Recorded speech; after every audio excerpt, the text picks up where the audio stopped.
लालू यादव पर आरोप लगता है कि वो जात की राजनीति करते हैं, जातिवादी है। आप मानते हैं इसको कि लालू यादव जातिवाद है? जिस तरह से मंडल कमीशन लागू होने के बाद पिछड़ों अति पिछड़ों में राजनीति को उभार आया मैं इसको जातवाद मानता ही नहीं हूँ। मंडल कमीशन कहीं जातवाद नहीं है। लालू यादव अगर मटिहानी से दावेदारी करते हैं भोगो सिंह, तो सीपीआई की क्या भूमिका होगी? हम आह्वान करते हैं, अपील करते हैं, मार्मिक अपील करते हैं। आने वाले कुछ महीनों के बाद बिहार में विधानसभा चुनाव होना है। चुनाव को लेकर गहमा गहमी शुरू है। राजनीतिक हलचल काफी तेज है। जोड़ तोड़ उठापटक सारे राजनीतिक दल ने शुरू कर दिया है। कौन कहां जाएंगे आएंगे इसकी भी चर्चा होने लगी है। नमस्कार, मैं हूं विजय कुमार और आप देख रहे हैं खबर पोस्ट।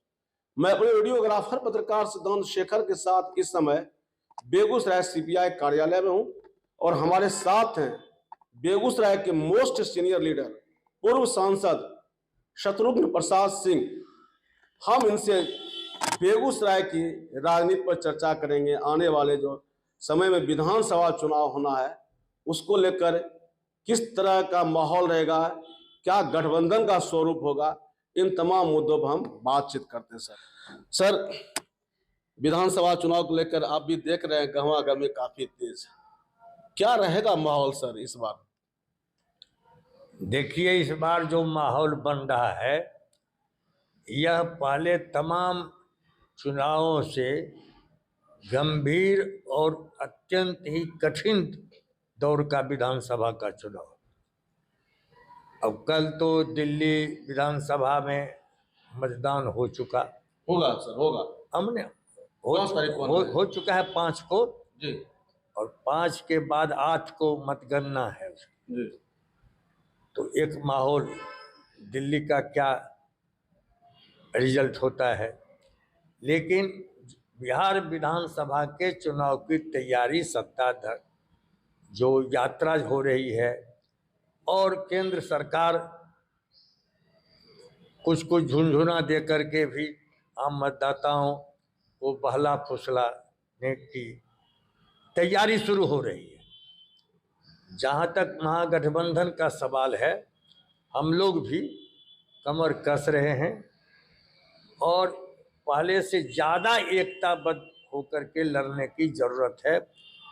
वाम पंथ को मजबूती के साथ अपने गठबंधन के लोगों को भी साथ लाने की तैयारी शुरू कर देनी चाहिए। ये लोगों को महसूस नहीं हो रहा है, रोज रोज वामपंथियों पर खतरा ज़्यादा और गठबंधन के घटक दल जो इधर उधर बयानबाजी कर रहे हैं, इससे धर्मनिरपेक्ष वोट यानी सेकुलर वोट के बंटने का खतरा हो रहा है। इसलिए तमाम मतभेदों को भूल करके तमाम वामपंथी दल और जो राजद हैं, कांग्रेस हैं और भी जो जनवाद पसंद लोग हैं, धर्मनिरपेक्ष लोग हैं, उनको एक साथ मंच पर उतारने की जरूरत है और इसकी तैयारी हम लोगों ने शुरू कर दी। सबसे ज़्यादा जिसको हम लोग बहुजन कहते हैं, उसकी उपेक्षा इस देश में, इतनी उपेक्षा दुनिया के और किसी देश में नहीं हुई। यदि इसकी आकांक्षा जग रही है, इसकी महत्वाकांक्षा जग रही है, उपेक्षितों में एक आक्रोश हो रहा है कि हमारी हकमारी होती रही है, यदि एक मंच पर आकर के और जो बहुजन विरोधी जो राजनीति चल रही है, धर्म के नाम पर, मजहब के नाम पर जो इन बहुजनों को तोड़ने की साजिश चल रही है, यदि एक मंच पर वामपंथ लाता है तो देशभक्ति का सबसे बड़ा उदाहरण है।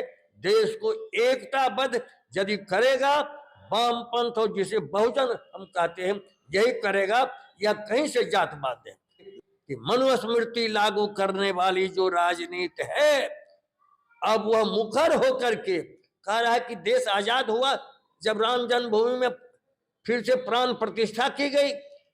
यानी जितने भी हमारे बलिदानी हैं, सरदार भगत सिंह से लेकर के और एक से एक स्वतंत्रता सेनानियों ने कुर्बानी दी है, हिंदू, मुस्लिम, सिख, ईसाई, और उसका ये घोर अपमान करने वाला बयान मोहन भागवत दे रहा है और गुस्सा नहीं हो रहा है और बट रहे हैं ये तमाम जो हमारा देश है जिस पर खड़ा है, पिछड़ों पर, अति पिछड़ों पर, और सवर्ण तबका भी एक ऐसा तबका है जिसका योगदान रहा है देश की आजादी के लिए। हम आह्वान करते हैं, अपील करते हैं, मार्मिक अपील करते हैं, देश टूटने के कगार पर है। मजहब के नाम पर, जात के नाम पर, धर्म के नाम पर, इसको टूटने से जो आज बचाने के लिए मशाल लेकर के आगे बढ़ेगा वही सच्चा देशभक्त है। क्यों लग रहा है बिहार में बढ़ रहा है सर?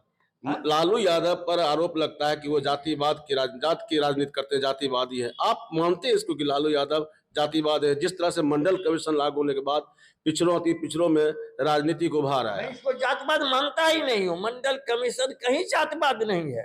लालू यादव नहीं भाई, लालू यादव और नीतीश कुमार अपनी अपनी जात में जागृति उन्होंने लाया। ये भी कुर्मी सम्मेलन किए तो भी यादव सम्मेलन किया, कोई कभी भूमिहार सम्मेलन, बनवासी सम्मेलन कर रहा है।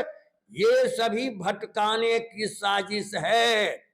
मैं कह रहा हूं, दबे कुचले उपेक्षित शोषित पीड़ित लोग यदि इकट्ठा हो रहे हैं तो इसको मैं जातवाद नहीं मानता हूं। यही असली जनवाद है और असली हिंदुस्तान का यही रक्षक। समाजवाद भी है असली। हाँ असली। अच्छा, पिछली बार सर 2020 में देखा गया कि महागठबंधन बहुत मजबूती से लड़ा। नीतीश कुमार भाजपा एक साथ लड़े, उसके बाद भी महागठबंधन ने जो ताकत दिखाई, कम सीट के अंतर से ही रह गए सत्ता में आने से। क्या लगता है इस बार वो चीजें रहेगी बरकरार? ये नहीं रहेगी तो सबसे बड़ा कलंक लग जाएगा उन लोगों पर। यदि एकता नहीं रही, बिखराव नहीं हुआ और फिर यदि गलत फैसला करेंगे तो सबसे बड़े कसूरवार ये तमाम राजनीतिक दल होंगे। ये मैं चेतावनी दे रहा हूँ। चेतावनी दे रहे हैं? हाँ एकदम चेतावनी। एक सर बेगूसराय का थोड़ा सा हम लोग बात करते हैं। महागठबंधन में सीपीआई ने 3 सीट पर चुनाव लड़ा था।